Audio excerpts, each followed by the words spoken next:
Chapter 1. The first time the sky refused us, no one panicked. Crops fail, rivers thin, seasons turn wrong. It happens. People grumbled, yes, but they still laughed, still baked bread, still gathered in the square at dusk like nothing had changed. "We've survived worse," they said. "We always do." By the second week, the laughter stopped. The ground hardened beneath our feet, and everyone started panicking. They all blamed the Fae. They were convinced that this was a lesson, and they believed that we needed to offer something to the Fae. I knew something was wrong before they said my name. It was the way the village went quiet when I stepped into the square. Not the normal kind of quiet, no laughter, no idle chatter, but the kind that presses against your ears, heavy, waiting, watching. I stopped just past the well, my fingers tightening around the handle of the water bucket. No one met my eyes at first. That was worse than if they had glared. At least anger was honest. This was something else.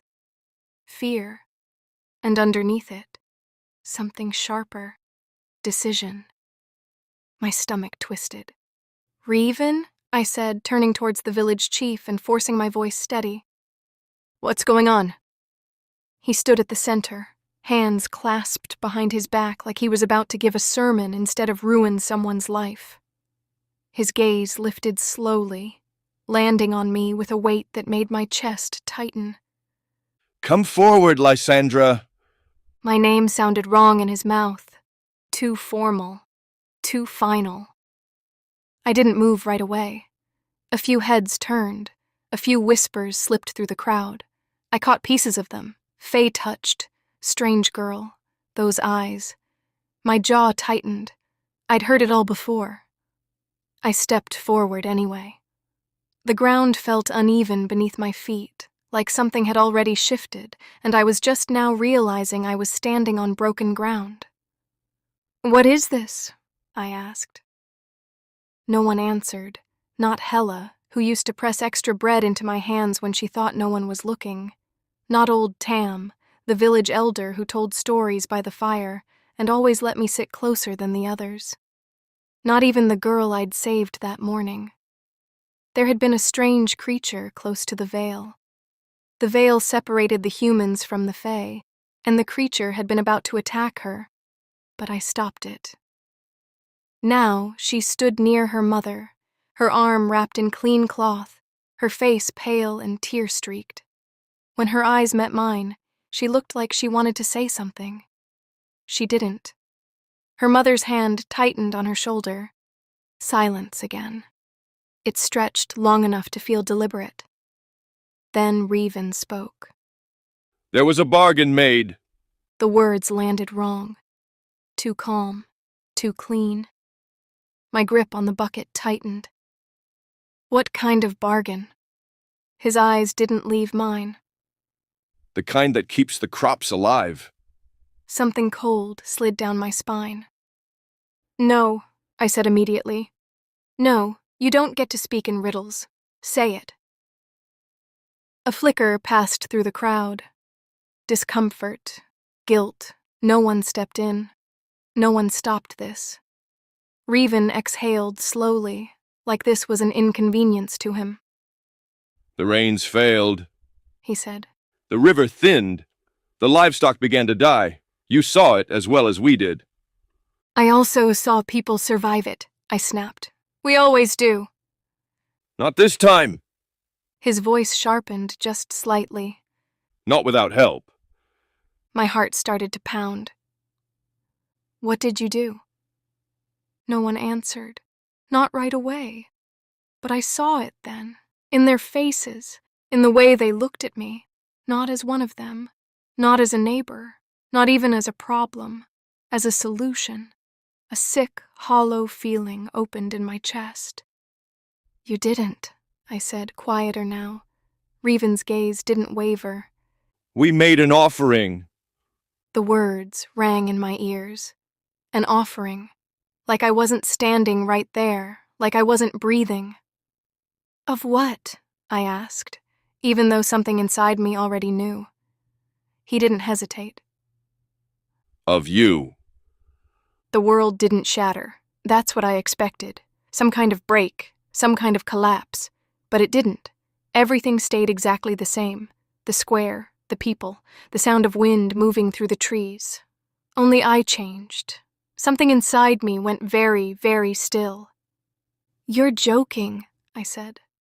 No one laughed, not even a nervous one. I looked around, waiting for someone to say something, to step forward, to fix this. Hella looked down. Old Tam wouldn't meet my eyes. The girl I saved started crying again. No one spoke. "I pulled her out of a feyhound's mouth this morning," I said, my voice rising before I could stop it. I bled for her. I saved her. My chest tightened, breath coming faster now. "And this is what you do?" Reven's expression hardened. You interfered with something you didn't understand. "I stopped it from killing her." You drew its attention here. The words hit harder than they should have, because they weren't entirely wrong. But that didn't make this right. "You don't get to blame me for that," I said, shaking my head. "You don't get to—" We had no choice. That was what broke it, that phrase. Simple, clean, cowardly. My laugh came out sharp and wrong. "You always have a choice," No, he said. we had you. Silence slammed down again. I stared at him, at all of them, and something inside me cracked. Not my pride, not my strength, just that small, stupid part of me that thought this place could ever be home. "How long?" I asked. My voice sounded distant, even to me. The Reeve hesitated. A messenger came 3 nights ago. 3 nights. 3 nights they had known. 3 nights they had looked at me, spoken to me, accepted my help, my labor, and said nothing. My fingers curled slowly into fists. That hurt more than anything else.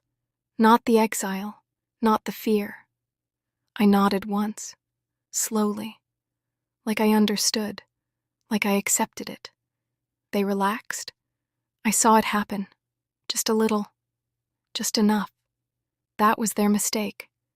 Because then I smiled, not kindly, not softly, something sharper, something that made a few of them shift where they stood. "Then I hope it rains," I said. My voice was quiet, steady. "And I hope every drop reminds you what it cost." Reven gestured. 2 men stepped forward. I didn't fight them, not yet. Let them think I was done. Let them believe it. They bound my wrists too tight. The rope bit into my skin, rough and unforgiving. Still, I didn't flinch. Didn't give them that. As they pushed me toward the cart, I caught one last glimpse of the girl. Her eyes were wide, wet, guilty. Good. She should remember. The wheels started moving. No one stopped it. No one spoke. And as the village disappeared behind me, I pressed my thumb into the notch of my ring. Hard, grounding, anchoring. My aunt's voice echoed in my head, soft but certain. "You are something they don't understand, Lysandra, and this village will show you the cost of being different if you don't leave." I should have listened to her. Now, I stared straight ahead, into the trees, into the dark, into whatever waited for me beyond the veil. Chapter 2. At the veil, I saw him. A hooded man stood just beyond it, on the Fey side. I assumed he was the messenger they had spoken about, but his build didn't match the idea of one. He wasn't slight or unassuming. He was tall, very tall, broad-shouldered, built like someone meant to fight, not deliver messages. The 2 men from my village didn't hesitate. They shoved me forward, past the veil, and into the Fey's side without looking back. As my body crossed it, I braced myself.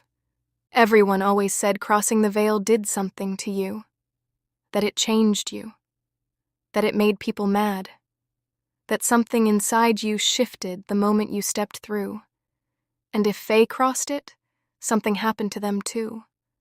That was why no one ever did. Humans stayed on one side. Faye stayed on the other. I felt nothing, no shift, no pull, no tearing, no change. I stood there for a second, breathing, waiting for something to happen, and when nothing did, I realized why. Of course, I was half Fae, half human, a tether to both worlds. The very reason the village treated me the way they did. The reason they never truly saw me as one of their own. The man cleared his throat. I looked up at him. His face was still hidden beneath the hood, shadowed completely. I couldn't see his eyes. I didn't understand how he could see through it. But he was looking at me. I could feel it. "Follow me," he muttered. I didn't argue. I pretended to obey. But the moment I got a chance, I would run. I didn't know the details of the bargain my village leaders made with him. I didn't know why the Fae would agree to take a half-Fae, half-human as payment. I didn't know anything except one thing. I wasn't going to be their sacrifice. He turned and started walking. I followed, quiet, careful. He didn't speak again, not once. This large, broad-shouldered man moved like silence itself. No wasted movement, no hesitation, just forward. Which was odd because a man that was almost 7 feet tall and as big as a boulder should not be able to move that quietly. It made something uneasy settle in my chest. I needed to get away from him. "I need to go urinate," I said. He stopped, turned slowly to face me. Even without seeing his eyes, I could feel the weight of his stare. He tilted his head slightly, like he didn't understand, or worse, like he didn't care. Like he was telling me to just do it where I stood. I put my hand on my hip, lifting my chin. "I might be a sacrifice," I said, letting irritation sharpen my voice. "But I'm still a lady. You can't watch me do it." He exhaled, a quiet, annoyed sound, and if I could see his eyes, I was sure he would have rolled them. But he turned and walked away, not far. Just enough to give me space, just enough to be out of sight. That was all I needed. The second I was sure he wasn't watching, I turned and bolted back toward the veil. My feet barely made a sound against the ground. Light, fast. My heart slammed against my ribs, but it wasn't fear. It was hope. If I could just cross back over, I could leave. I didn't need the village anymore. I didn't need them to accept me. I could go somewhere else, somewhere new, somewhere no one knew my name. It was dark. Most people would be asleep. I could disappear, start over. My mother had been human. She grew up in that village. Everyone knew her. That was the only reason they tolerated me for as long as they did. My father had been Fae. They met before the veil was created, back when humans and Fae were still something close to peaceful. Not friends, not equals, but not enemies either. A relationship between both species was still frowned upon, so he hid what he was, glamored himself into something softer, something human enough to pass without questions. That's what my aunt told me, that he chose my mother anyway, that he stayed even after the veil rose and split the world in two, trapping him on the human side with her. They built something out of that, something fragile, but real enough to try, until I ruined it. My mother nearly died bringing me into the world. I've heard the story enough times to see it clearly, her screaming, the midwife panicking, blood where there shouldn't have been so much of it. My father ran to find a healer, ran fast enough that no one could stop him, but he never came back. My mother died anyway, and I lived. Wrong. Not enough Fae to belong to his world, not human enough to be safe in hers. I didn't have the ears or the uncanny appearance or the strange, ethereal pull people whispered about when they spoke of the Fae. But my eyes were enough to make people uncomfortable.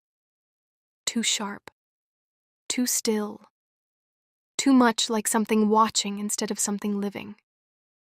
At first, they ignored it. They knew my mother.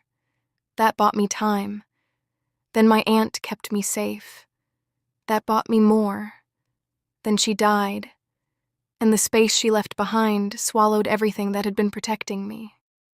I tried after that. I really did. I worked harder than anyone, learned faster, helped wherever I could.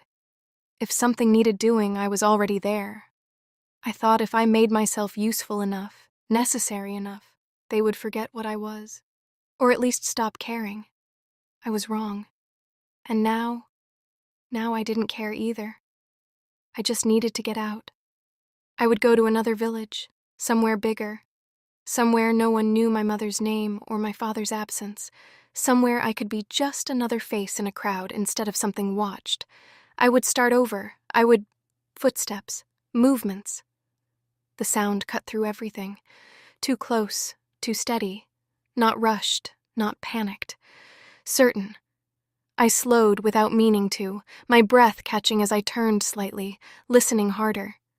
The excitement that had been pushing me forward twisted into something sharper. Oh no. It's the Fae messenger. He's coming. I can't get away like this. Not like this. I would have to fight him. But when I turned around, it wasn't the Fae messenger I saw. Chapter 3. What I saw was a beast, its body too large, too wrong, scales catching the dim light like molten metal while smoke curled from between its jagged teeth. Its eyes burned like embers buried deep beneath ash, and when it breathed, the air itself seemed to recoil as if it knew what was coming. The beast lunged, but I dived to the side. I have fought Fae beasts before, but not like this one. This was bigger, meaner, wrong in a way I could feel in my bones. It opened its mouth, and at the back of its throat, fire. Yes, fire. I saw it gather, a molten glow building deep inside before it whooshed forward, burning the exact spot where my body had been a second ago. Heat licked across my skin, sharp and violent, stealing the air from my lungs. I tried to move again, but when I dived, my dress caught on a jagged piece of wood. I yanked forward, but it held. My leg twisted awkwardly, pain shooting up my shin where it had slammed against the wood. I sucked in a breath, panic clawing its way up my throat as I looked up. The beast was preparing again. I could see it. The fire was gathering at the back of its throat, shimmering, building, ready to be released. No. No, no, no. I reached for my dress, fingers shaking as I began to pull it off, tearing at the fabric, desperate to free myself. If I could just get loose, if I could just move. But deep down, I knew there was no point. By the time the dress came off, I would already be ash. This is it. I was going to die. My mother would have died for nothing. The thought hit harder than the fear, harder than the pain, harder than the heat that was about to swallow me whole. I ripped the dress free at last, stumbling forward, expecting, waiting for the fire. But it never came. I froze. The beast wasn't moving, not frozen like still, frozen like ice, encased, trapped, completely still, its massive body locked in a shell of glistening frost that hadn't been there a second ago. I stared, my mind struggling to catch up. What is happening? The forest had gone quiet. Too quiet. I stood there, naked, breath uneven, my heart still racing as I tried to understand why I wasn't dead. Slowly, I lifted my gaze. And that was when I saw him. Standing beside the beast like it was nothing. A Fae. Tall. Broad. just as large as the Fey messenger, wearing the same dark, intricate clothing, except his hood was down. Wait, I gasped. He was the Fey messenger. Actually, suddenly I wished he still had his hood on, because his face, it was unfair. Beautiful, yes, but not in the soft way people sometimes meant it. There was nothing delicate about him. His features were sharp, defined, almost carved, like something made to be admired and feared at the same time. My eyes lingered longer than they should have. Longer than I meant them to. I couldn't stop looking. I had assumed that because of how big he was, his face would be rough and ugly. But no, he was anything but that. For a moment, I forgot everything. Then he cleared his throat, and the reality of my situation crashed over me all at once. I was naked, standing right in front of him. His gaze dropped, slow, unhurried, from my face to my shoulders, lower. Heat flooded my face as I gasped, scrambling for my dress and pulling it over myself as quickly as I could. But I felt it, the weight of his gaze, the way it lingered, assessing, deliberate. He smirked and inclined his head slightly, as if to say, not bad. My stomach twisted. I shoved my arms through the sleeves, yanking the fabric into place, trying to cover myself, trying to erase what had just happened. But when I looked back at him, he was still smirking. Worse now. Then, as if remembering something, his expression shifted. Not completely, but enough. Cold again. Controlled. The next time you think about trying to escape, He said, his voice low, even, carrying a quiet authority that made my spine straighten without permission. make sure you know how to fight a Dracarag. And just like that, he turned. No hesitation, no glance back, walking away like he already knew I would follow. And he was right. After that thing, I wouldn't dare try to escape, not anymore. I glanced back once at the frozen beast, the Dracarag, and swallowed hard before forcing my legs to move, trailing after him. I didn't know what a Dracarag was, but clearly it was that fire-breathing monster. And he had stopped it like it was nothing. Ice. That fast, that powerful. I had heard stories about Fae having elemental abilities. Fire, water, ice, earth, even the sky itself bending to their will. That was why my village had bargained with them, why they had believed the Fae could bring rain. But this was something else. Was every Fae that powerful? Or was it just him? And if it was just him, how was he only a messenger? I kept walking, trying to ignore the throbbing pain in my shin, but each step made it worse. The impact from earlier had already begun to swell, the skin tightening, protesting every movement. I clenched my jaw and pushed through it, refusing to fall behind. But I was falling behind. Farther, farther. He stopped, turned. Can you walk fast? His words cut off. His gaze dropped, to my leg, to the swelling, to the way I was limping. He sighed.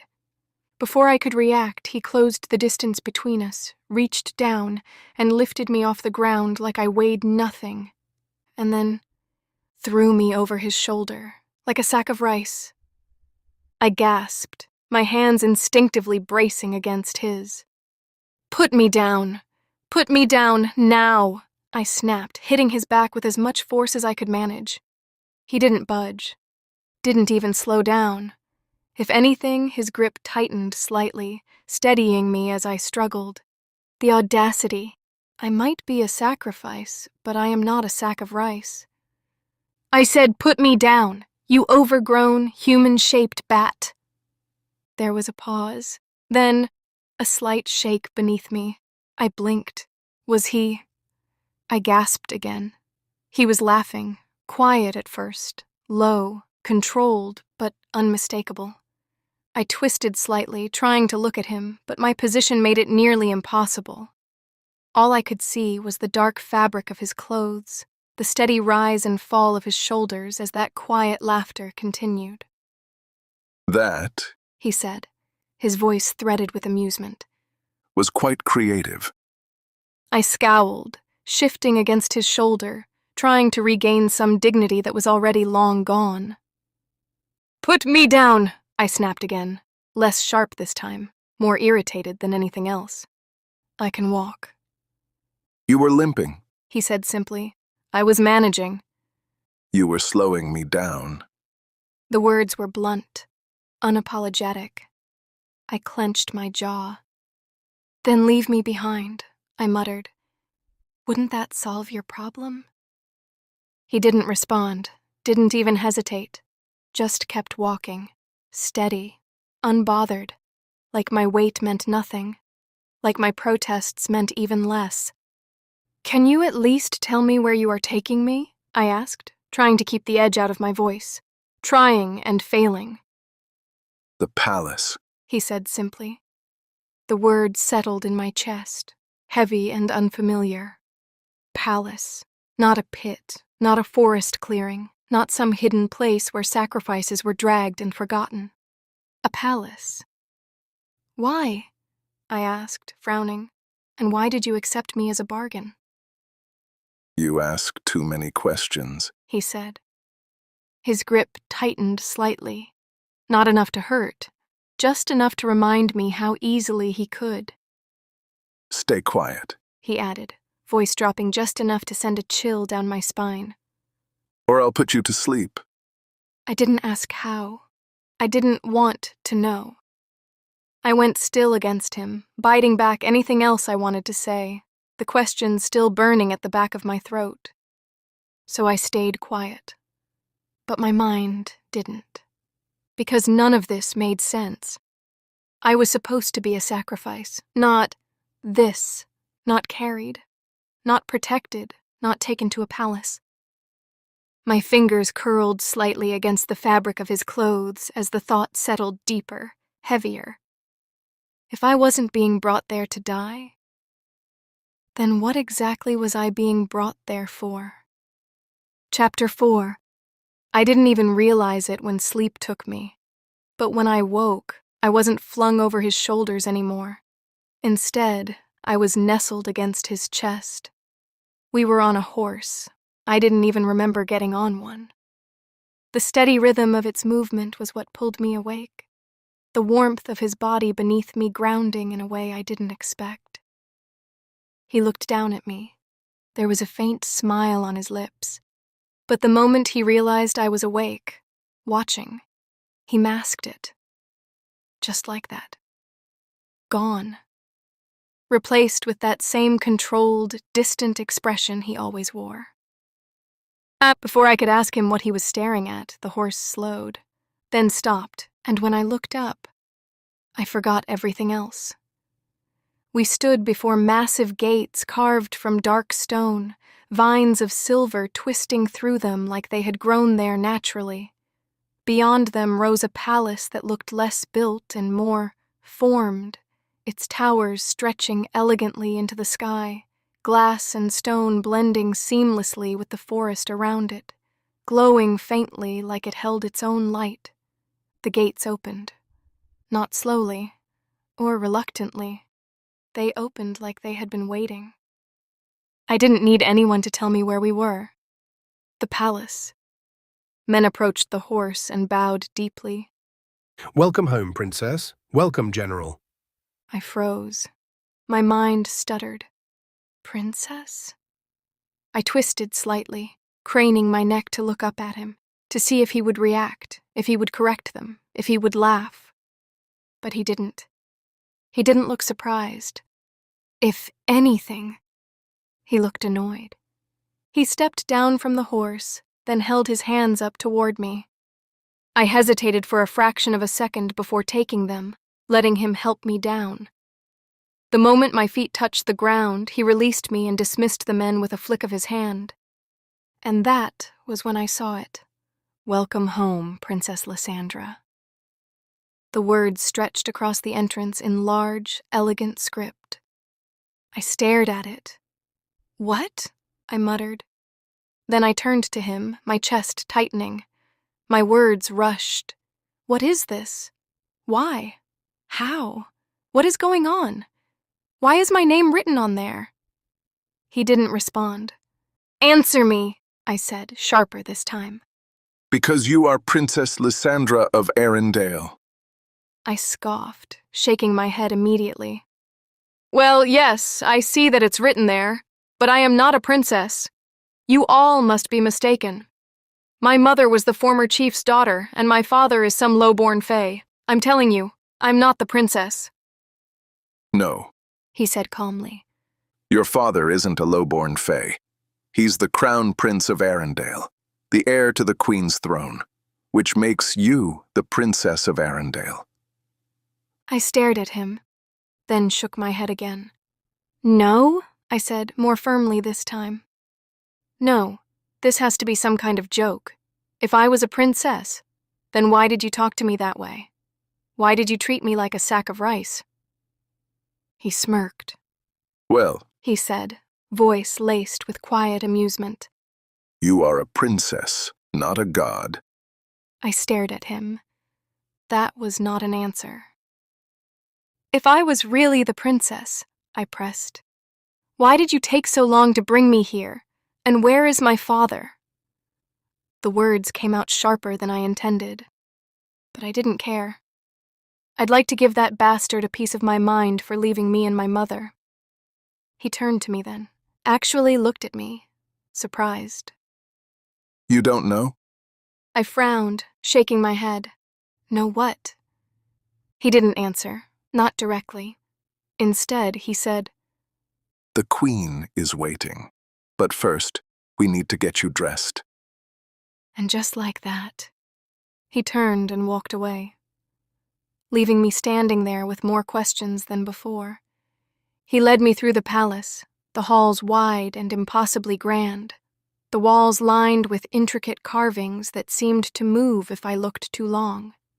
Everything shimmered faintly, like magic lived in the very stone. Then he brought me into a room, placed a dress in my hands, and stepped back. I looked at him, waiting, expecting him to turn. He didn't. He just stared, then sighed. It's nothing I haven't seen before. He said. Just get dressed. I almost scoffed. The audacity. But he turned around anyway, and I shook my head, slipping into the dress as quickly as I could. I had just started on my hair when the door burst open. A woman swept in, plump, beautiful, radiating energy like the room had been waiting for her. Before I could react, she wrapped her arms around me in a tight embrace, her words tumbling over each other. "Oh, hello, Princess. I'm Paloma, the head maid. I'm so happy to see you. Oh goodness, you are so lovely, you're so beautiful, and you look just like your father." I barely had time to breathe before she pulled back, eyes widening as she realized she was crushing me. "Oh, forgive me," she said quickly, stepping away. Then she turned, sharp as anything, toward him. "General, why did you not call for me to dress her?" Paloma, we do not have time. Her Majesty is waiting. "Oh, please." She waved him off. "I'm sure Her Majesty would prefer to see her looking presentable, General Nevhan." "General." There it was again. I glanced at him. Really looked this time. At his build, his presence, the way he carried himself. Of course, he wasn't a messenger. He was a general. Before either of us could argue, Paloma grabbed my wrist and pulled me away.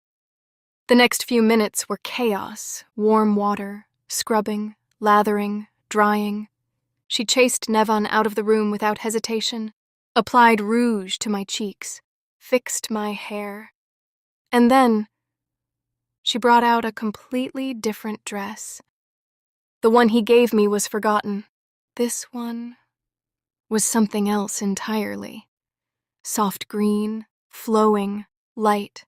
It hugged my waist, then fell effortlessly to the floor, the fabric catching the light in a way that made it seem almost alive.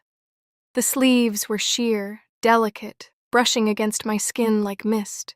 My hair fell loose down my back, and for the first time, since they said my name, since they called me a sacrifice, since everything changed, I looked at myself.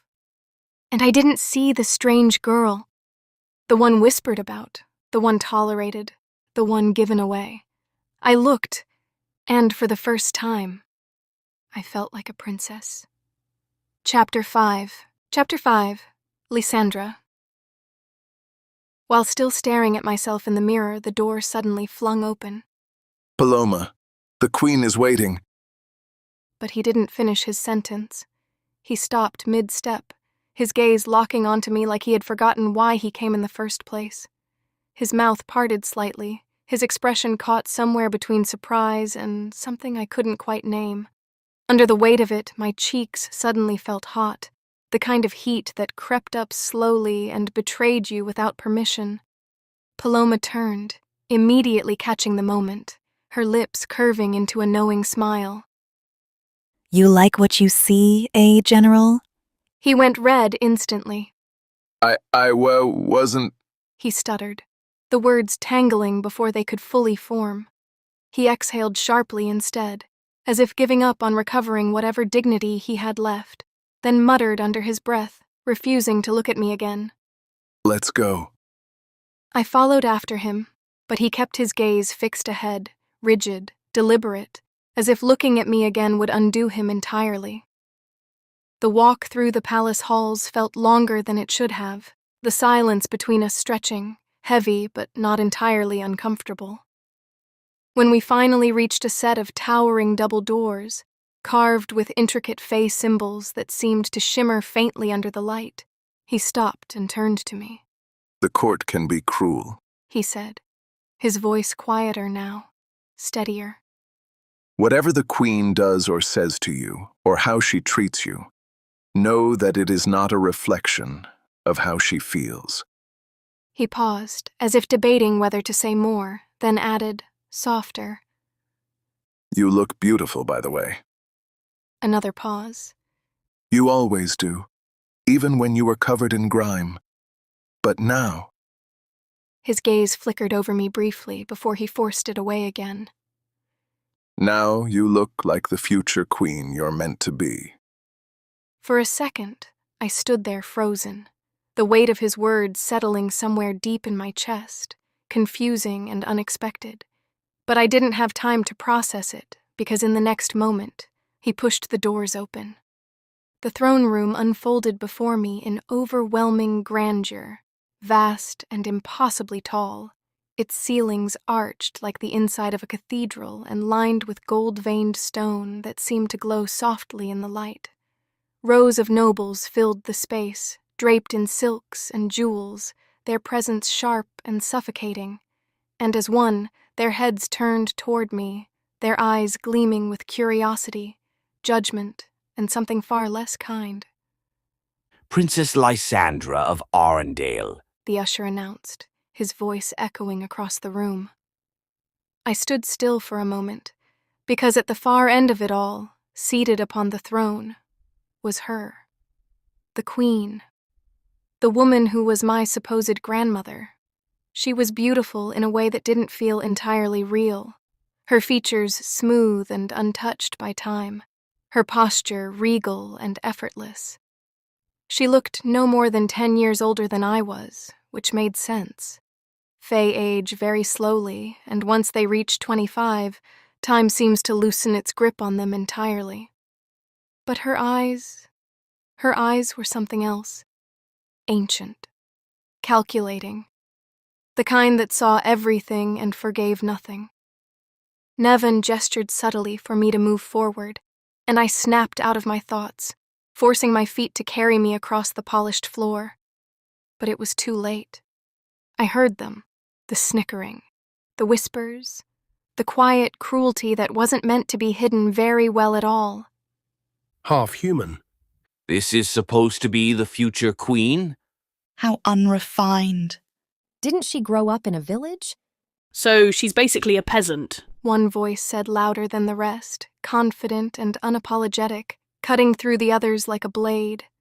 I kept walking, my spine stiff, my chin held just high enough to keep from looking like I might break under it. Nevan shifted his hand slightly in my peripheral vision, a silent instruction.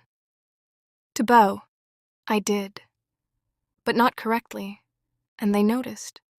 Of course they did. Is that how she was taught to bow? What is she doing? Some princess she is. The whispers grew louder, bolder, feeding off each other, until it felt like the entire room was pressing in on me. I straightened slowly, forcing myself not to look around, not to react, not to give them anything more than they had already taken. The queen's gaze dragged over me, slow and unimpressed, assessing every inch like I was something she had been forced to consider but already decided against. Her lip curled slightly. I guess your human side overpowers your fey one, she said, her voice sharp and cold. Then she turned her attention to Nevhan. Nevan, teach your betrothed some manners and etiquette before the summer solstice. If she shows up in my presence in this manner again, I shall rethink your position in this court. Betrothed. The word hit harder than anything else that had been said. She dismissed us with a lazy wave of her hand, as if I was no longer worth even her attention.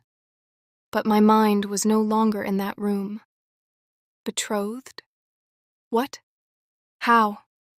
Had I heard wrong? I looked at Nevhan, searching his face for even a flicker of surprise, of denial, anything that might tell me this was some misunderstanding. There was nothing, only that same controlled, unreadable expression. As we stepped out of the throne room and the doors closed behind us, sealing away the whispers and the laughter, I turned to him sharply. Betrothed. He nodded once, grim. You didn't think to tell me this? I demanded, anger rising fast now, sharp and uncontrollable. How dare you presume to choose me as your wife when you don't even know me, have never seen me, and you don't even know if I'll accept it? I had no say in this, Lysandra, he said evenly. My father and yours were good friends. Besides, my family has strong ties and political power. It was an alliance sought before there was any idea of you existing.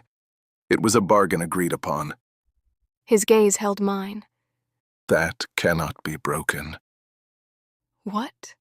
I whispered, the word barely leaving my lips as another realization settled in, cold and bitter. Of course, my bastard of a father had found yet another way to control something he had long since abandoned. We can break it, I pressed. There has to be a way. Nevhan shook his head. Then, without a word, he turned slightly and revealed the space behind his ear. There, barely noticeable unless you were looking for it, was a small mark in the shape of a ring. This is the bargain mark, he said. Once a bargain is completed, it disappears. A marriage bargain stays. It always looks like this. His eyes flicked to mine. You have one too. I don't, I said immediately, shaking my head. But even as I said it, doubt crept in. I had never seen the back of my own ear, never had a reason to, and something about the certainty in his voice made it hard to deny outright. But why didn't you tell me? I asked, quieter now. He exhaled, some of the tension leaving his shoulders. Honestly, I didn't know how. When I was told, I hated the idea of it. Marrying someone I do not know. He paused, his jaw tightening slightly. It's why I was so cold to you. I resented you. And honestly, I wanted you to hate me. I thought if the hatred was mutual, maybe the bargain would fade. I stared at him for a moment, then let out a small breath. Well, if you wanted me to hate you, you're doing a terrible job. That caught him off guard. You carried me when my ankle was broken and my shins swollen, I continued. Even if you claim it was because I was slowing you down, You let me sleep against you. You warned me about what would happen in that room before we went in. Yes, you were cold at first, but your actions since then have been nothing but kind. So why? He glanced back toward the throne room doors, then at me again, his expression softer now, though still guarded. Those nobles in there are why I chose not to. He said quietly. After you tried to escape, and I saw your ankle, I realized it wasn't your fault, that we were in something neither of us wanted. A brief pause. And you're already going to have people treating you coldly. There's no point in me being one of them. Then, after a beat, a faint smile touched his lips. Besides, your looks might have swayed me a bit. He let out a low whistle. I couldn't help it. I laughed. It slipped out of me before I could stop it, light and unexpected. He watched me, something like amusement flickering across his face, and for a moment, the tension between us shifted into something easier, something almost natural. He led me through the palace after that, to the room I would be staying in, explaining that it was different from the one I had dressed in earlier. Along the way, I asked him questions about the Fae, about the court, about things I didn't understand, and he answered all of them patiently, never once making me feel foolish for asking. When we finally reached my door, he took my hand and pressed a brief kiss against it, lingering just a second longer than necessary, like he didn't quite want to let go. Then he stepped back and left. I pushed the door open slowly, expecting to finally take in the room that was now meant to be mine. But instead, I stopped, because someone was already inside, someone I never expected. Chapter 6. Sitting at the center of the bed was the Fae Queen, my grandmother. I stopped at the doorway, my hand still resting against the wood as my body went rigid. For a second, I didn't move, didn't breathe, didn't even think properly. What is she doing here? Has she come to degrade me a little more? Because if so, I already felt the anger rising in my chest, sharp and reckless, the kind that would get me thrown back across the veil for treason before the night was over. But she didn't speak. She didn't sneer. She didn't look at me the way she had in the throne room. Instead, something caught my eye. A shimmer. At the corner of her eyes. I frowned slightly, stepping further into the room without realizing it, my anger faltering under confusion. Was she— No, that couldn't be. But then I saw it again. A tear. Then another, and suddenly there was no denying it. The Queen was crying. Not quietly, not subtly. She was sobbing. My breath caught, disbelief crashing over me so hard it left me standing there like I had forgotten how to move. This was the same woman who had looked at me like I was something beneath her just moments ago. The same woman whose voice had cut through me like I was nothing. And now? Now she looked broken. You look so much like him, she said between sobs, her voice trembling in a way that felt too real to fake. I stared at her. I didn't know what to say, didn't know what to do, because nothing about this made sense. She drew in a shaky breath, as if realizing how she looked, and slowly, painfully, began to gather herself again.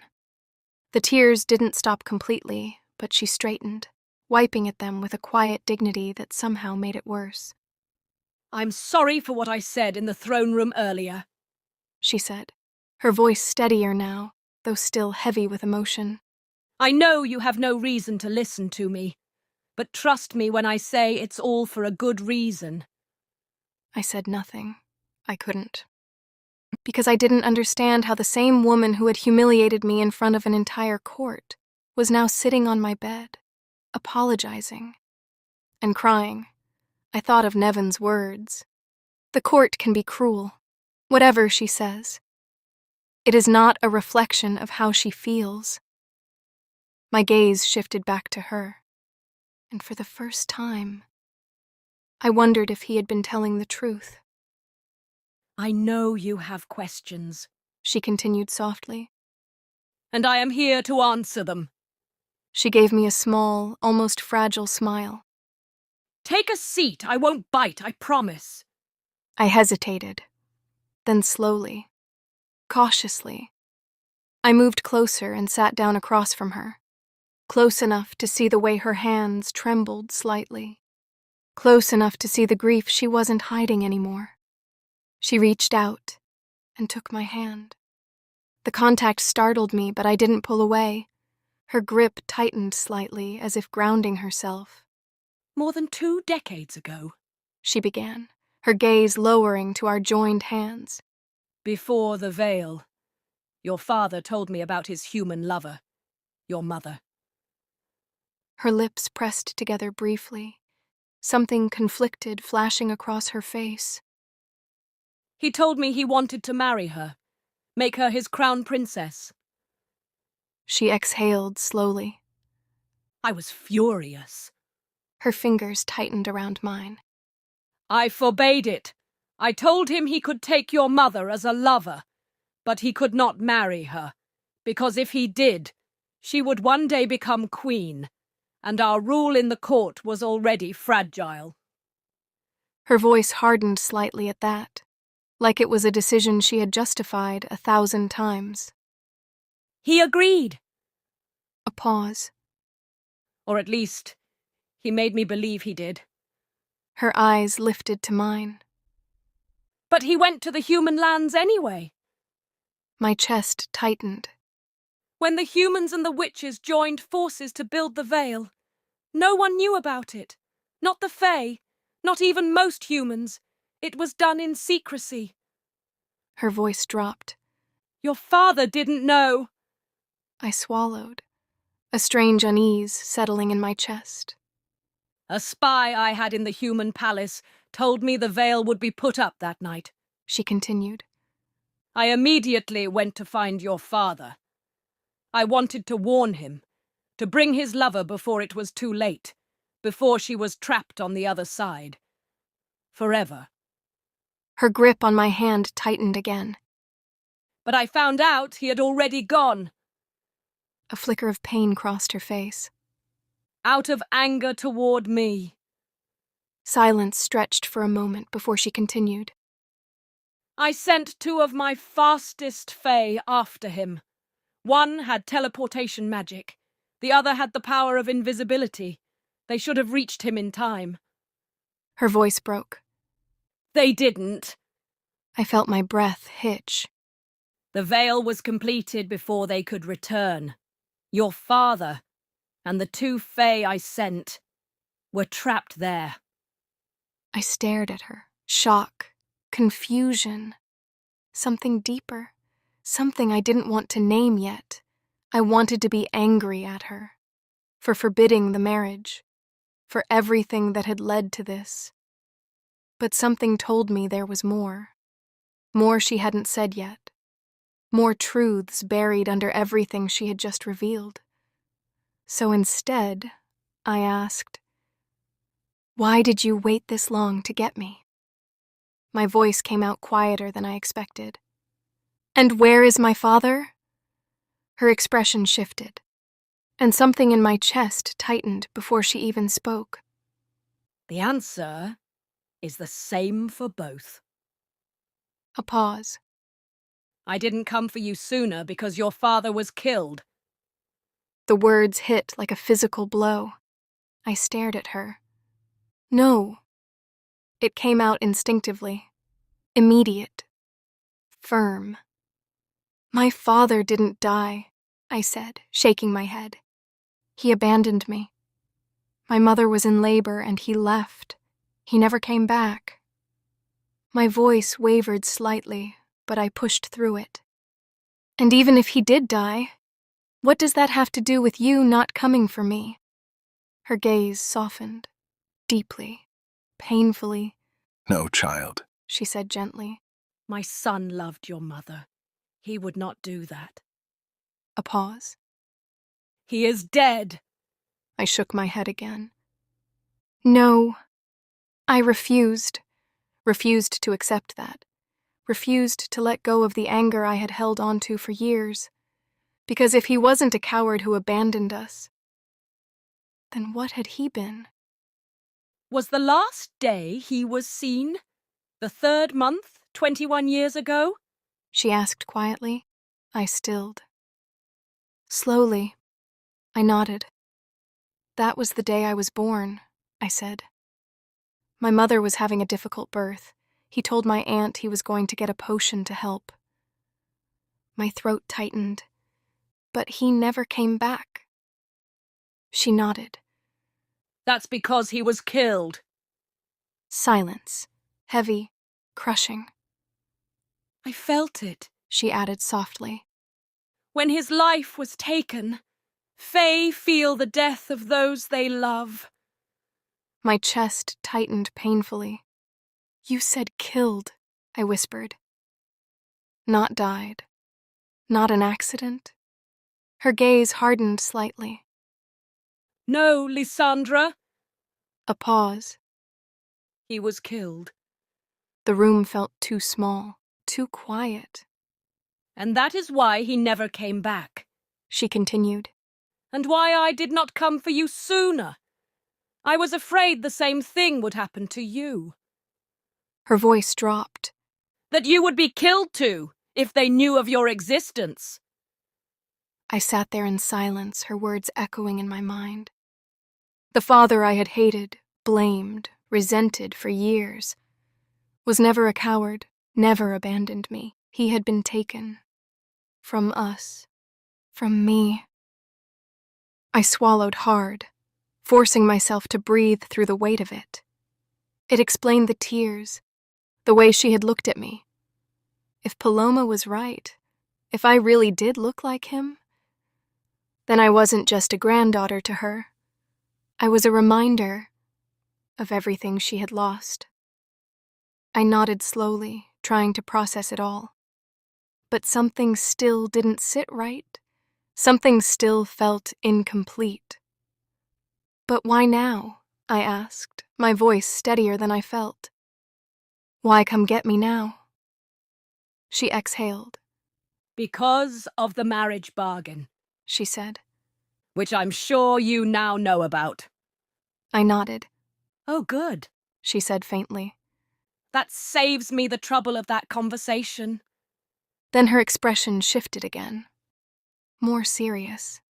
Heavy. The thing neither you nor Nevhan knows is why your father and his father made that agreement. I know, I said. It's for alliance. She shook her head. No, my child. Her gaze locked onto mine. It is for protection. I frowned slightly. Confused. If the weaker person is ever in a life or death situation, She explained slowly. the mark will immediately teleport the stronger person to them, no matter where they are, no matter what they are doing. I blinked. That seems unfair for the stronger person, I said quietly. Her lips curved slightly. Not quite. A pause. When the stronger one is in danger, they gain the power of the weaker one. It amplifies their strength. I stilled. That would be great and all. Except I have no power, I said. She looked at me and smiled, something knowing in her expression, something that made it clear she understood far more than I did. Lysandra, child, you might be half human, but you're still a Fae Queen's granddaughter. Trust me, you have power. Not just any power. Great power. I didn't bother arguing that I didn't. So when Nevan's father and my son made that agreement, it wasn't just politics. Her voice softened. It was protection. A long silence followed. Then, Regardless of who killed your father, and regardless of the danger that still may exist. Her grip tightened around my hand. I sent for you because it is time to fulfill the bargain. My chest tightened. And then she delivered the final blow. Because if it is not fulfilled, A pause. the bargain will kill you first, before anyone else could. Chapter 7. I stared at my grandmother in shock, her words still echoing in my mind, heavy and impossible to fully grasp. Before I could ask anything else, before I could even begin to untangle everything she had just revealed, a knock sounded on the door. Lysandra, are you there? Nevan. The door opened and he stepped in, but the moment he saw the queen, he paused, his posture shifting instantly. Your Majesty, I was just checking if Lysandra was doing good. My grandmother's entire demeanor changed. The grief was gone, replaced with something lighter, warmer. She smiled at him, bright and almost playful, like the woman from the throne room had never existed. Nevan, I need you to show her how to harness her power. She said, then turned to me. And Lysandra, I'll have to request your presence for dinner every night, so I can get to know my granddaughter even more. She stood, smoothing her gown as if nothing at all had happened. Anyway, I'll leave you two together. Nevan stepped forward slightly. No, I was just leaving. I need to. No! She cut in smoothly. Stay with your betrothed. Your wedding is next month. I blinked. Next month? I want babies walking around by this time next year. She added casually. I choked. Then she paused and winked. So start practicing now. Nevan and I let out a collective groan. But she only laughed, a full, rich, unapologetic sound, and walked out of the room like she hadn't just destroyed whatever dignity I had left. The door closed behind her. And just like that, silence. Nevan shook his head, but there was a smile tugging at his lips, one he didn't quite manage to hide. Then it faded, and his expression turned serious. Did she tell you everything you needed to know? I hesitated. Somewhat, I said slowly. I still don't understand why she had to speak to me like that in the throne room, or who killed my father, or even why the courtiers felt so comfortable laughing at me. Their supposed princess, without any fear or shame. Nevan exhaled. Those answers are connected. I stilled. He leaned slightly against the table, his arms crossing as if settling into something he had already thought through 100 times. The Queen is losing political power, He said. It started before your father was killed, and it got worse after he died. She has no heir, and without one, there have been conversations. What kind of conversations? I asked, though I already knew. About usurping her throne. The words settled heavy between us. There is one family in particular, He continued. the Barglows. They are powerful. Their political ties rival, if not exceed, my family's. If the Queen is deemed unfit, they would be next in line. My stomach tightened. And she's being seen as unfit? I asked. Yes, A pause. they say she is getting soft, that she has lost her edge, especially after your father died in human lands. His gaze flickered to me. The Fae value strength, control, cruelty with purpose. Consorting with humans is not seen as strength. I swallowed. So in the throne room, She had to act cold, he finished. cruel, especially toward you, her half-human granddaughter. I nodded slowly, the pieces finally beginning to fit together. So you think someone from that family killed my father? I asked quietly. Yes, The answer came without hesitation. and that is another reason this marriage bargain is useful. he continued. Even if I don't agree with it, my family's power, combined with yours, strengthens the Queen's position. It stabilizes the court. He stepped closer. And when we produce heirs, He added, his voice lowering slightly. if something happens to you, or to them, A pause. it becomes harder to ignore, harder to dismiss. I frowned slightly. 3 heirs dead would be very difficult to explain away. A chill ran down my spine. I nodded slowly, absorbing everything he said. Then something clicked. There's another reason the marriage bargain is useful, I said suddenly, his brows furrowed. What do you mean? I told him. Everything. About the mark. About what my grandmother said. About the power it carried. He went still. Completely still. Shock flickering across his face in a way I had never seen before. That explains everything. I frowned. What do you mean? That day, He said slowly.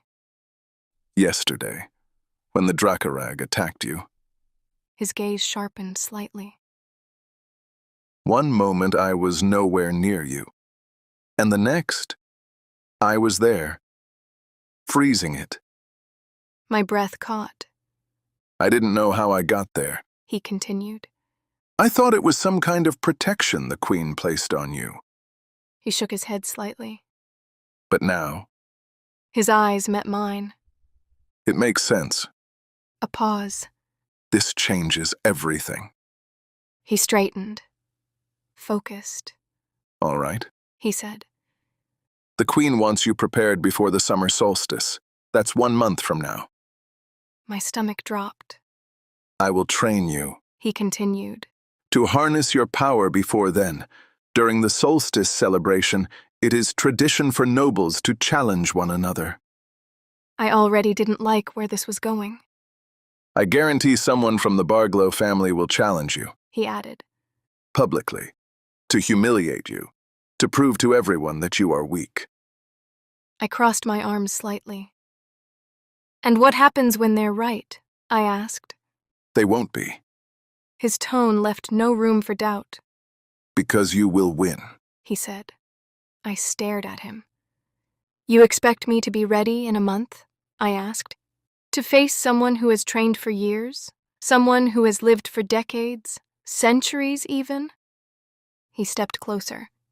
You have raw power, Lysandra. He said. You just don't know how to use it yet. That's not reassuring, It should be, he said. because learning control is easier than gaining power. I shook my head.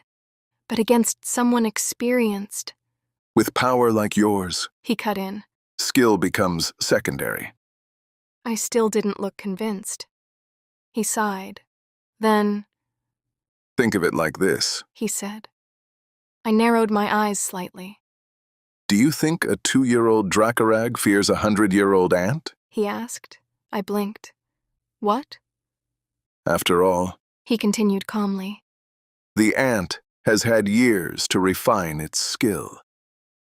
I stared at him, then scoffed. That's a terrible comparison. But I couldn't deny it made sense, and he knew it.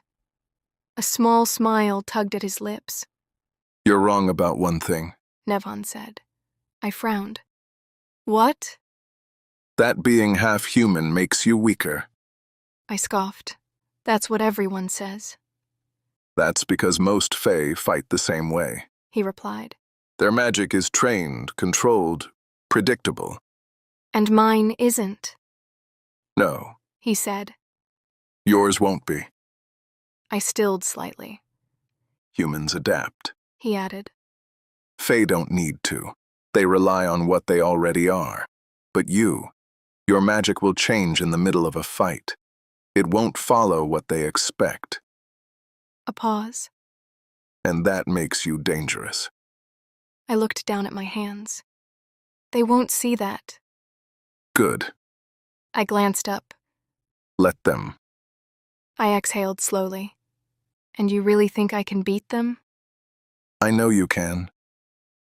You're very confident. I'm right. I rolled my eyes. You're insufferable. And you're going to win. He turned toward the door. We start tomorrow. That's barely any time. It's enough. And then he kissed my forehead and left. The room felt different after that. Quieter, like something had shifted without asking me first. I stood there for a moment, staring at the door long after it had closed, my thoughts finally catching up. A month ago, I was in a village fetching water, keeping track of supplies, making sure no one went hungry when things ran low, trying, always trying to be useful, to be liked. And now I was supposed to inherit a throne. I should have been overwhelmed, afraid. The weight of it should have crushed me, but it didn't. That was the strange part. I felt settled, because this wasn't new, not really. In the village, I had done this already, not with a crown, not with power, but with responsibility. I had kept things running when no one else bothered to, stepped in when things needed to be done, carried more than anyone ever acknowledged. Even Revan, the village chief, hadn't done half of what I had. The difference was, he was respected for it. And I had done it quietly, not because I had to, but because I wanted to be seen. I exhaled slowly. So no, I wasn't afraid of ruling. Not really. If anything, I was surprised. Still trying to understand how I had gone from being overlooked to being the one everyone would have to look at. Chapter 8. The next week became a blur. Not the kind that fades into nothing, but the kind that fills every inch of your day until there's no space left to think. Mornings began with training. Always training. Nevan would meet me before the sun had fully risen, when the palace was still quiet and the halls felt like they belonged to ghosts instead of courtiers. We would slip away to the same place every time, a secluded courtyard hidden beneath the palace, half underground and forgotten by most. It felt ancient. The stone walls were worn and quiet, the air cooler there, untouched by the constant noise of court life. It was deliberate. If anyone from the Barglow family came looking for me, they would find nothing. No progress, no strength, no threat. They would expect weakness, and when the time came, that expectation would be their mistake. If they think you're weak, Nevhan had told me once, arms crossed as he watched me struggle to summon even the smallest spark. they won't prepare properly. So I'm a surprise, I had muttered. You're a weapon. He corrected calmly. Still, it didn't feel like much of a weapon. I had only managed to summon a small flame, barely more than a flicker. Something that would have been impressive if I were a child playing with candles, but not someone expected to face nobles who had trained for decades, maybe centuries. Every time the flame sputtered and died too quickly, frustration burned hotter than anything I could produce. But Nevhan never lost patience. Again. He would say, not irritated, not disappointed, just certain, always certain. You're getting closer. Even when I didn't believe it, even when I was sure I was failing. His confidence never wavered, and slowly, annoyingly, it started to infect me. Dinner, strangely, became one of the more entertaining parts of my day, because of my grandmother, the Queen, who was far less terrifying in private than she was in court, and far more dangerous in entirely different ways. She was also infuriating and hilarious, and entirely too interested in my personal life. So, She would begin, smiling far too innocently. have you and Nevhan started practicing? I would freeze mid-bite. Yes, I would answer carefully. Training, obviously. She would sigh dramatically. Not that kind of practice. She would say. I'm talking about the one that gives me airs. I would choke. Every single time. And somehow, she always looked pleased. One night, though, I didn't let her distract me. There was something that had been sitting in the back of my mind for days, something I couldn't ignore any longer. You said you sent out 2 Fae those years ago? I asked. Yes. She responded without hesitation. But I've never seen any of them, I said. You wouldn't, She replied.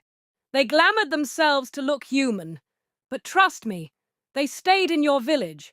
They have been reporting to my messengers through the veil. I blinked. What? Who are they? They took the appearance of a middle-aged woman and an old man, She said. I do not know what names they used in the human lands. A middle-aged woman, an old man. That could be anyone. There were several people fitting that description. I tried to strain and think harder, and then it hit me. Hela and old Tam. The realization came so suddenly it almost knocked the breath out of me. Hela, who always slipped me extra bread when no one was looking. Old Tam, who would let me sit closer during his stories, his voice softer when he spoke to me. They had always been kind, quietly kind.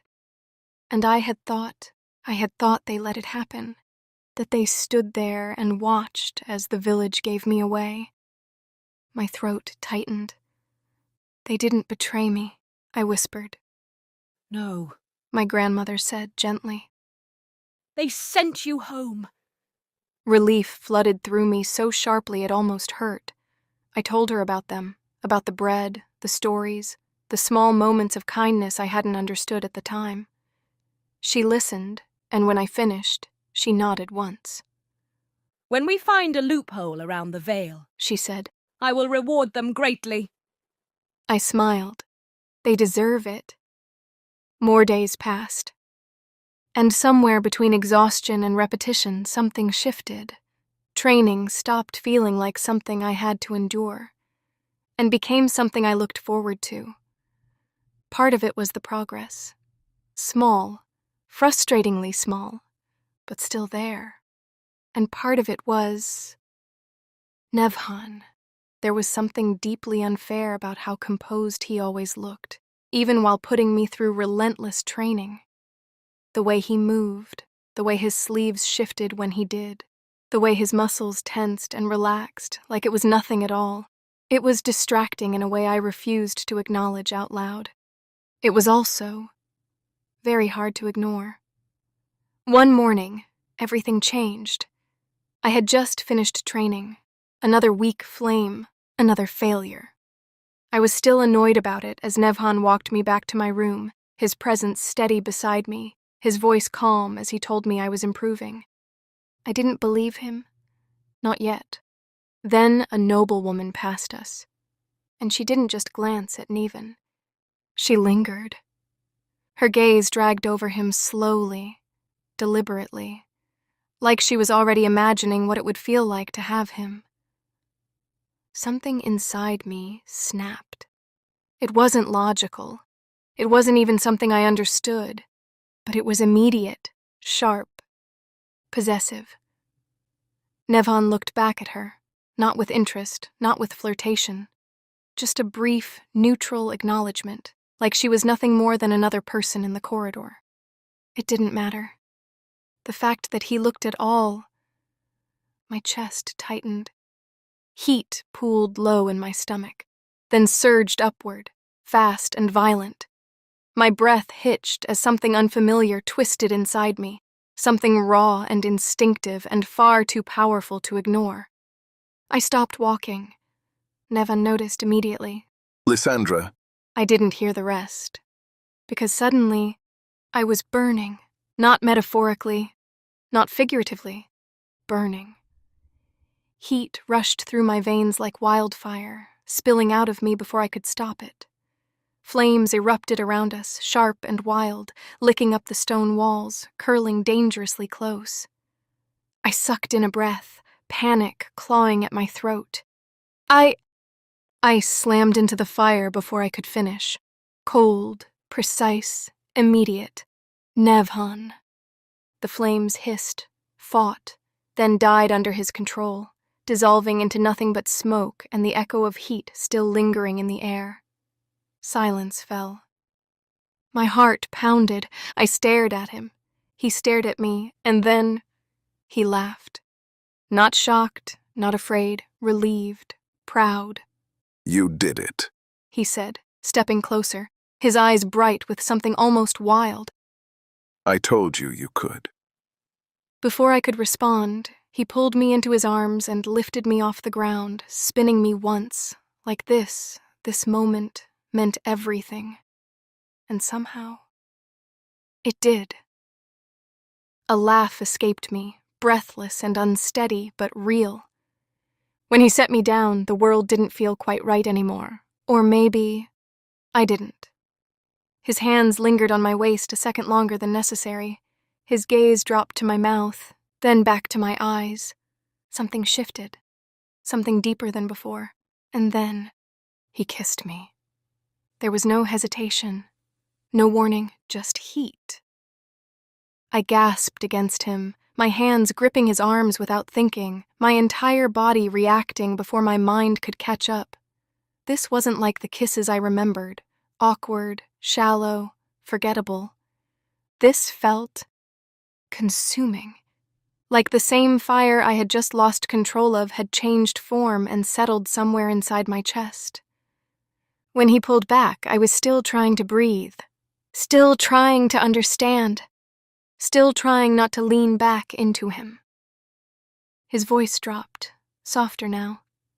I've wanted to do that, He said, eyes still locked on mine. since the first time I laid eyes on you, A pause. even when you were covered in grime. I blinked, once, twice, then narrowed my eyes. That, I said slowly, is the worst way anyone has ever tried to be romantic. His lips curved, unapologetic, and from that day onward, everything changed. At practice, I stopped trying to force the fire.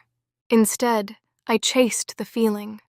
That sharp, possessive heat, the jealousy, the anger, the something deeper I didn't fully understand. Every time I let myself feel it, really feel it, the fire answered. Not weak, not flickering, but sure, controlled, powerful. The first time it happened again, I almost didn't believe it. The second time, I laughed. By the third, Nevin was watching me like he had been right all along. I told you. He murmured once, circling me slowly as flames curled steadily in my palm. It was never about power. It was about unlocking it. And I was, slowly, dangerously. I started learning new techniques, how to shape the fire, how to hold it without letting it consume everything around me, how to call it without losing myself to it. And through it all, Nevhan stayed close. Too close sometimes. Especially when he would lean in just slightly, his voice dropping near my ear, correcting my stance, adjusting my hands, his touch lingering just long enough to make my focus slip. You're distracted. He would say. You're the distraction, I would shoot back. He never denied it. And the worst part, he enjoyed it. Somewhere between the training and the teasing, between the sparks of fire and the sparks between us, we became close. Not just allies, not just betrothed. Something more. Something that made my chest tighten in a way that had nothing to do with power. Unfortunately. My grandmother noticed. Of course she did. And she had not stopped beaming ever since, or winking. Always winking. I see progress, She would say sweetly at dinner, her eyes flicking between us. I would immediately regret sitting down. Nevhan, traitor that he was, would just smile. One evening, between her endless satisfaction and my growing embarrassment, she finally said it plainly. The wedding will take place a week after the summer solstice. I froze slightly. A week. That close. That real. But strangely, that wasn't what unsettled me. It was the solstice itself, the challenge, the moment where everything would be decided. I wasn't afraid of the wedding. I wasn't even afraid of Nevhan. I was afraid of failing, of standing in front of the court, and proving them right. Chapter 9. The morning of the summer solstice arrived too quickly. Paloma moved around me like a storm contained in silk, her hands swift and precise as she adjusted the final layers of my gown. The fabric was light but intricate, woven with faint threads that shimmered when they caught the light. It felt nothing like the clothes I had worn in the village, nothing like the life I had lived before. Stand still. She murmured, though I hadn't moved. I am standing still. You're breathing too loudly. I blinked. That's not something I can fix. She clicked her tongue softly but didn't argue, stepping back to inspect me. Her eyes scanned every detail, my hair, my posture, the way the fabric fell against my frame. Good, She said finally. You look like someone they won't be able to ignore. I didn't know if that was comforting or terrifying. When she finished, I stepped out into the corridor. Naven was already there, waiting. For a moment, neither of us spoke. His gaze moved over me slowly, taking everything in, and something in his expression softened in a way that made my chest tighten. You look...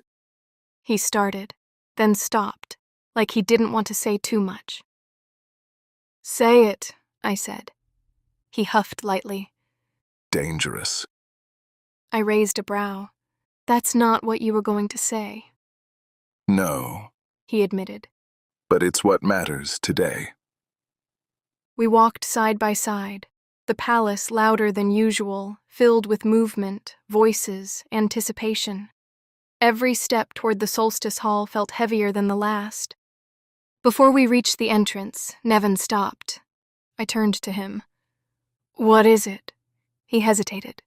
That alone made my stomach tighten. Nevhan didn't hesitate. I wasn't planning on saying this today. He said, his voice quieter now, more serious than I had ever heard it. But I don't want to wait. Something in my chest shifted. Nevhan. I've fallen in love with you. The words landed clean, with no hesitation. I stared at him. For a second, everything else, the palace, the noise, the solstice, faded. You don't have to say anything. He added quickly.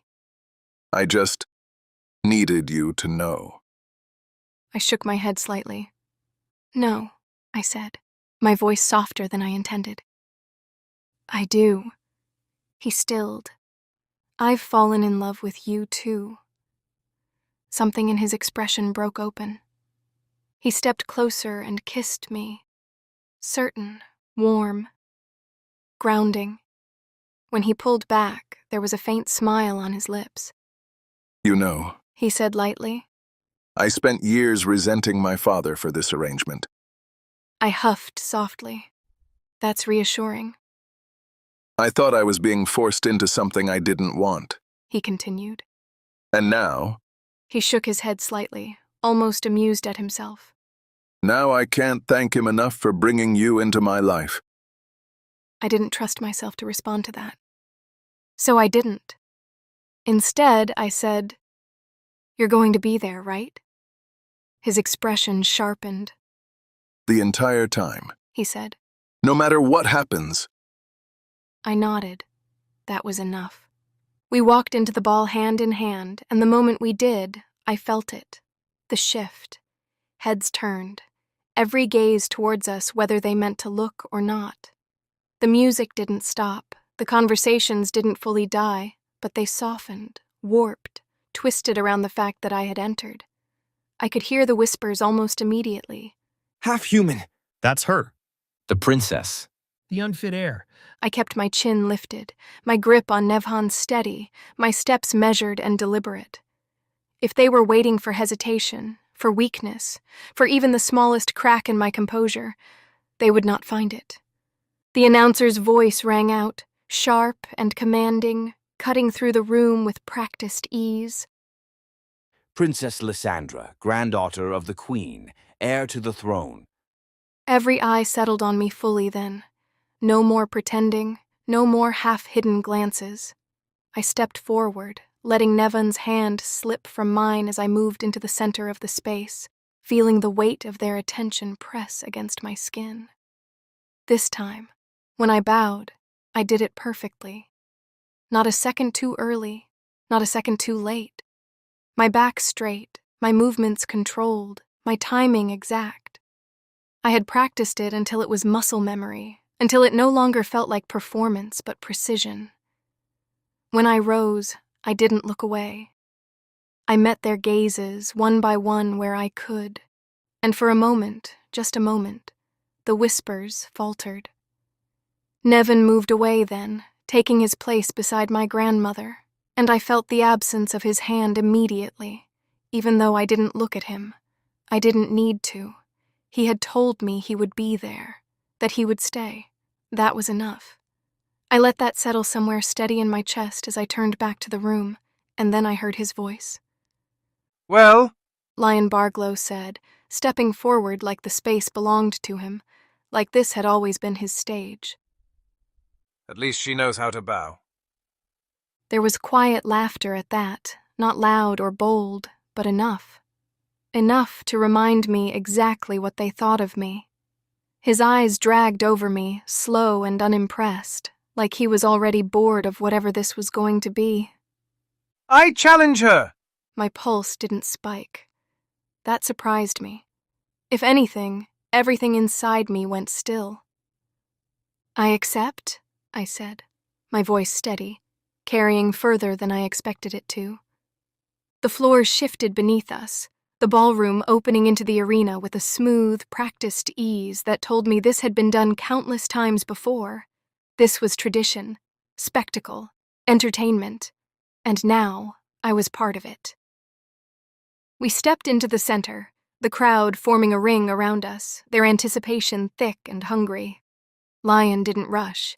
He circled me slowly, his posture relaxed, confident in a way that came from years of doing this. Of winning. You should have stayed quiet, he said casually. hidden behind the Queen's sympathy.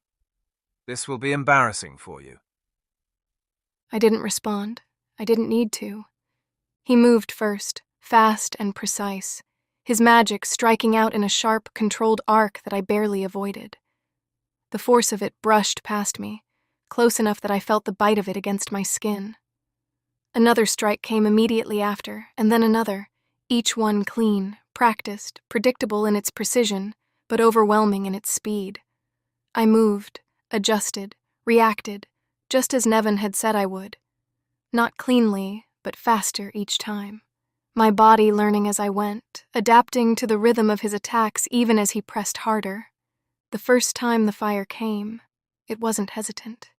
It surged. Hot, real, alive in a way that made my breath catch. Lion paused for half a second, just long enough for me to push forward, letting the flames follow me, letting them answer instead of forcing them to appear. They weren't refined like his magic. They didn't move with that same controlled elegance. But they moved. They responded. And for the first time, he stepped back. The murmurs in the crowd died. I felt it then, that shift. Not victory, not yet, but possibility. I pressed harder, the fire building, growing stronger with each movement, each adjustment, each instinct I didn't question. I was winning. And then everything went wrong. Another Barglow stepped forward, then another, and another. I stilled, my focus breaking for just a second. "What are you doing?" I demanded, the words sharper than I intended. Lion smiled. No one said this would be fair. They moved together. Too many angles, too many attacks, too fast. My fire surged in response, but it wasn't enough. Not against all of them. The heat around me intensified, thick and suffocating, my control slipping as I tried to defend, to strike, to adapt all at once. I staggered back as one of them broke through, my flames flaring wildly now, no longer precise, no longer steady. This wasn't a challenge anymore. This was execution. I turned instinctively, searching for Nevhan. He wasn't there. My stomach dropped so sharply it felt like I had fallen. He promised he would be here. So where was he? The fire flickered, just for a second, just enough. One of them struck, and I barely managed to block it.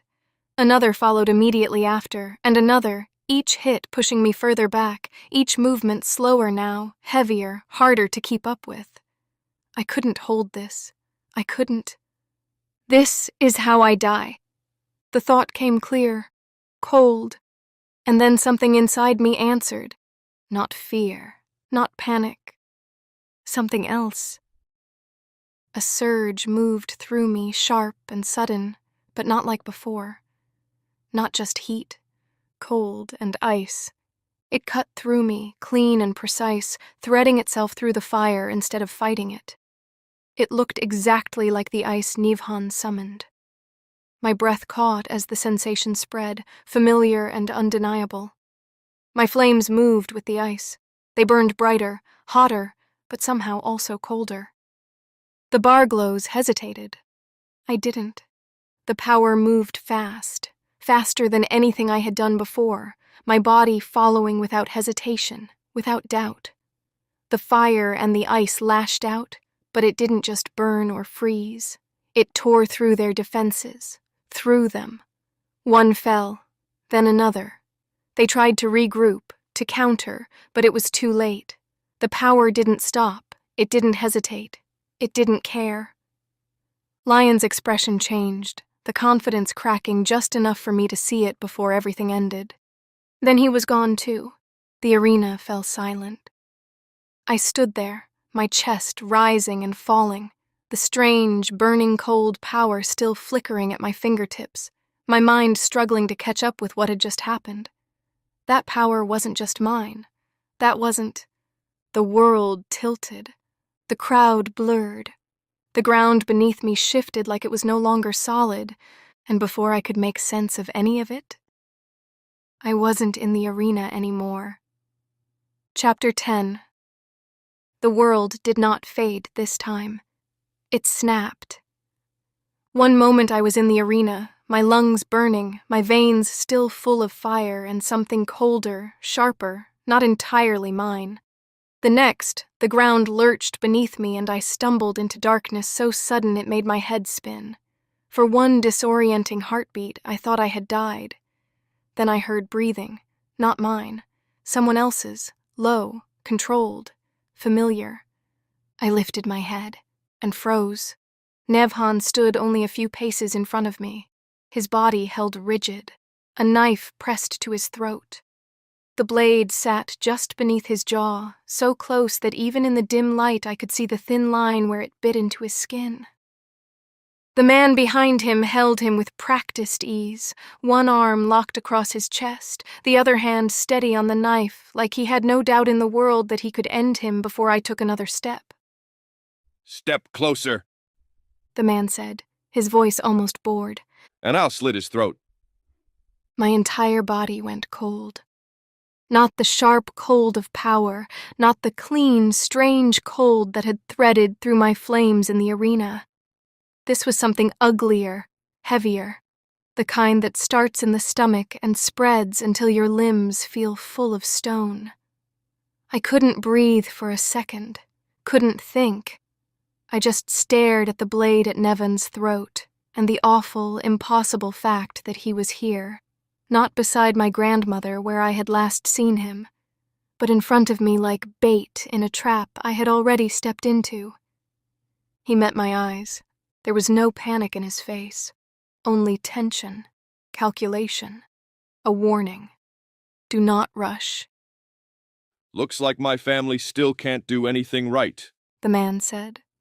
Something in his voice caught against a place in my memory and scraped hard. Familiar. Wrong. He stepped more fully out of the shadows, and the light found his face. My breath left me, because I knew who that was. Revan, The village chief smiled. At least, the man I had known as the village chief smiled. The shape of him was still there, the broad face, the posture, the calm authority he had always worn like a second skin. But now that I was looking at him with new eyes, I saw it. The glamour. Not broken, not dropped fully, but slipping just enough for the truth beneath it to show. The stillness in his features was too deliberate, the sharpness in his gaze too old. The air around him felt wrong in the way all Fae things did when they were no longer pretending to be harmless. He had to be half Fae. It was the only way he could have been here, and also in the human world. The veil wouldn't allow a full human or a full Fae go through untouched. I wondered how long it would take you, he said mildly. I stared at him, my mind trying to pull too many truths together at once. Revan. Half Fae. He was half Fae. That was the only way he could be here, holding Nevhan at knife point.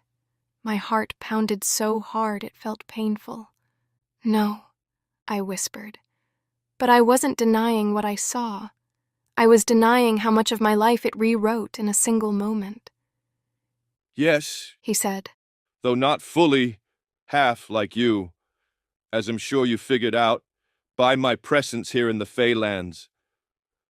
The words made my skin crawl. I had spent years being made to feel like my blood was some strange flaw no one wanted to look at for too long. Hearing it from him, from the man who had condemned me with such calm, righteous cruelty, felt filthy. "What are you doing?" I asked, though I already knew the answer had nothing to do with Nevin alone. This had been planned, carefully, cruelly. Revan's expression shifted, not softer, never softer, but something uglier moved beneath it, old resentment, old humiliation. What I should have done a long time ago, he said. What I've tried to do a long time ago. His mouth curved. Do you think I wanted to wait this long? My fingers curled into my palms. What are you talking about? He laughed once, low and humorless. You really never saw anything, did you? I didn't answer. The Barglows threw me away, he said. Half human, an embarrassment, a stain. They hid me, then abandoned me. Decades ago. His voice remained calm, but there was something unstable beneath it now, like rage pressed flat for so many years it had become part of the shape of him. So I did what I had to do. I took another life from this family. I killed your father. The world tilted. For a moment, I heard nothing at all. Not Nevhan's breathing. Not my own. Not the wind against the stone. Just those words, slamming into every part of me at once. I killed your father. My throat burned. I had imagined that moment 1,000 ways after my grandmother told me the truth. Imagined the faceless enemy. Imagined the fear, the rage, the satisfaction of finally knowing. But this was worse than faceless. This was a man who had watched me grow up, a man who had spoken to me with grave kindness, a man who had stood in the square while they gave me away and acted as though he had no choice. He had killed my father, then spent years standing in the place where a village should have protected me, waiting. I did it to prove to them that I wasn't weak. He continued, almost conversational now. That I was useful, ruthless, worth something. His eyes glinted. But they still didn't accept me. My stomach twisted, not with pity, never that, with disgust. All those years, all that rot inside him, and still he had bent himself around their judgment like a starving dog waiting for scraps.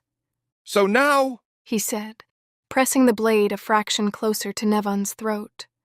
I'll kill your lover, and maybe then they'll finally see me for what I am. The fear that had held me still changed shape. It hardened. Nevin's jaw tightened, but he did not move. He was waiting for an opening. He knew the same thing I did now. Revan did not want a quick kill. He wanted to be witnessed. He wanted his pain admired. He wanted someone, anyone, to finally tell him he had done enough.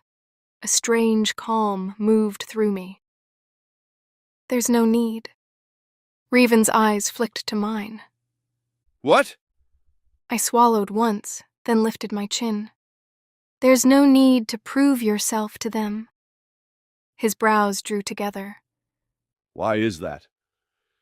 Because I already killed all of them. The words landed like a blow. For the first time since I had appeared, his face changed completely. Not anger, not satisfaction. Shock. Real, stunned shock. The kind that empties a face before rage can fill it again. His hand loosened. Just enough. Nevin moved immediately. He twisted sharply, knocking the blade aside as he drove back into Revan and broke free in one clean motion. Steel hit the ground. They collided immediately, fast and brutal. No wasted movement. Revan recovered quickly, but he had lost control of the moment, and that was all it took. I didn't think. I moved. The knife was already in my hand by the time I reached him. He was focused on Nevin, pushing forward, trying to regain dominance. He never saw me. I drove the blade into his back. Deep. His body jerked, breath catching in a broken, surprised sound. Blood slipped from his mouth as his strength gave out all at once. He dropped. I let go of the knife and stepped back, my chest rising steadily. You spent years stabbing people in the back, I said, my voice cold. Looks like it found its way to yours. His body twitched once, then was still. Silence spread slowly after that, thick and unnatural. I could hear my own breathing, the sound of blood dripping from the blade. Somewhere far away, the pulse in my ears. I had killed him, not a monster in the woods, not a nameless enemy in an arena. Revan, the man who had raised his voice in the village square and decided who lived with bread and who didn't. The man I had once wanted to impress. I thought I would feel cleaner when he died, lighter, vindicated. Instead, I felt split open, relieved, sick, furious, grieving something I had not known needed grieving. Not Revan, never him, but the years, the lies, the girl I had been in that village, still trying to earn tenderness from people who had already decided what I was worth. Nevin said my name softly. I turned to him immediately. He was alive. The cut on his throat was small, more blood than danger, but the sight of it still made something inside me recoil. Then the other realization crashed over me. I frowned. My grandmother said... My voice sounded strange to my own ears. She said that when the weaker one is in danger, the stronger one is pulled to them. Nevhan wiped the blood from his throat with the back of his hand, watching me closely. When the Dracarag was about to kill me, I said, my confusion growing as I spoke, you came to me. You teleported to me. I took a step toward him. But I came to you just now. That doesn't make sense. Revan was about to kill you. I should not have been the one pulled here. Something warm and almost unbearably tender moved through his expression. That's because with the Dracarag, He said quietly. I was the stronger one. I shook my head. And now? A small smile touched his mouth, though there was exhaustion in it. Pride, too. Now you are, my love. No. The denial came quickly, almost angrily. No, that's not possible. He took a slow breath. During the battle, when the Barglows had all come at you, I felt it. Felt what? My power leaving me. I stared. He went on before I could interrupt. That is what happens when the stronger one is close to death. Their power does not just vanish. It seeks survival. It moves from the weaker one to strengthen the stronger one. My thoughts stumbled over the words. And you're saying that happened to me? I am. I looked down at my hands as if I might still see it there. Fire. Ice. I had thought in the arena that I was losing my mind, that my own power had simply broken into some new shape under pressure. Then I remembered. The exact moment. The Barglows closing in. My fire failing. The certainty that I was about to die.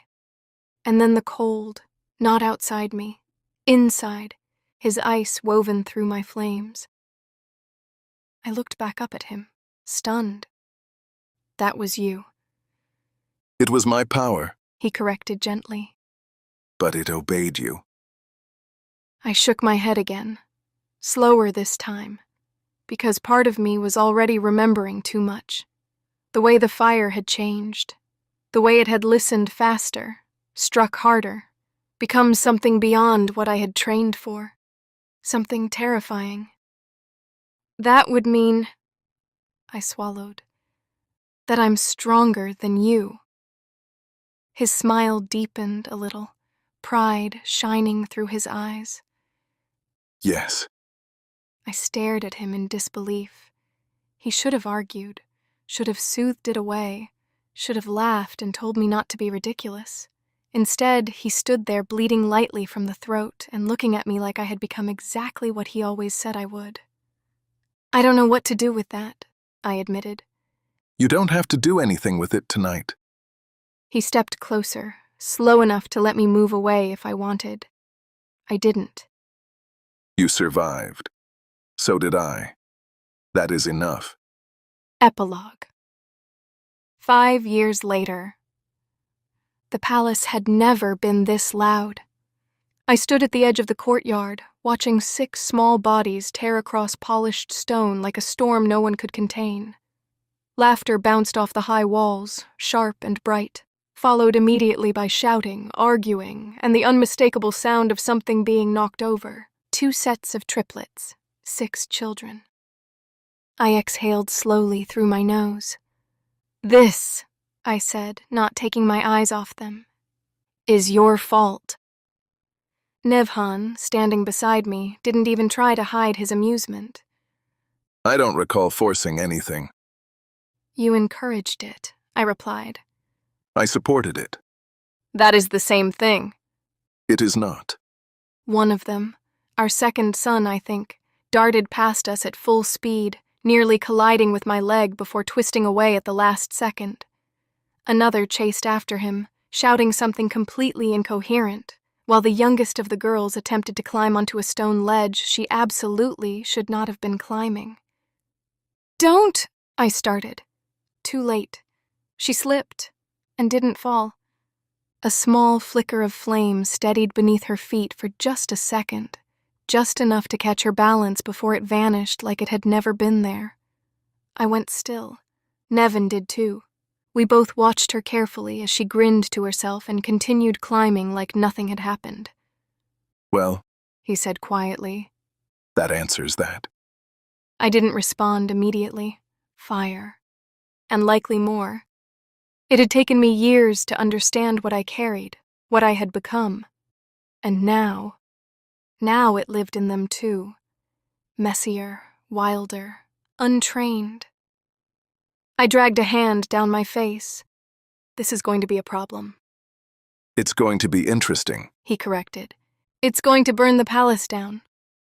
Not if we teach them properly. 6 of them, Nevin. He smiled slightly. We've handled worse. I gave him a look. He didn't even flinch. A crash sounded from the far side of the courtyard. I didn't turn. Grandmother, I called. She was already watching. Of course she was.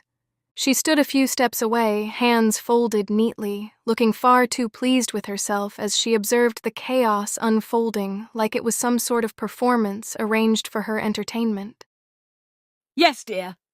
I gestured broadly to the 6 children currently ignoring every rule that had ever been spoken to them.